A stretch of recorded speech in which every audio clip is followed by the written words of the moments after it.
A newly proposed bill aims to make roads safer in Pennsylvania after so many senseless tragedies. The legislation to limit the use of a cell phone while driving. It's our top story on Newswatch 16 at 5. Good afternoon, everyone, and thanks for joining us. I'm Stacey Lang. And I'm Lisa Washington. For nearly 8 years, a mother from Scranton has been pushing for this type of legislation after her son was killed by a distracted driver in Monroe County. Currently, the law limits distracted driving to wearing or using headphones, reading, writing, or sending a text while driving. And as Newswatch 16's Amanda Eustace reports, the proposed bill by Senator Rosemary Brown of the 40th Legislative District would add holding a cell phone to that list.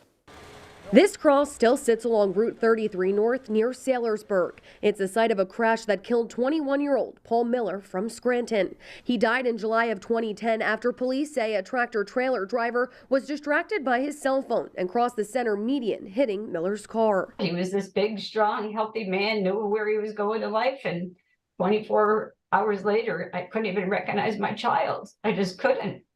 So I whispered in his ear that when I found out what killed him and how he died, that I would fight for change. There's no reason why anybody should not even be able to identify their child that they're that bad from something so preventable. Almost 13 years after Paul's death, change may be on the horizon. Paul's mother, Eileen, has been working alongside now Senator Rosemary Brown on legislation that would prohibit drivers from using their phones behind the wheel. It was just proposed this week. And the gist is to put the phone down.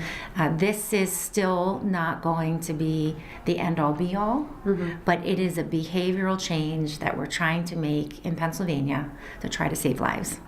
Under the legislation, drivers would be able to use hands-free and Bluetooth technology, but those pushing for the bill say you shouldn't use your phone at all. Using Bluetooth is still very distracting in your brain. It's an attention blindness you're driving down.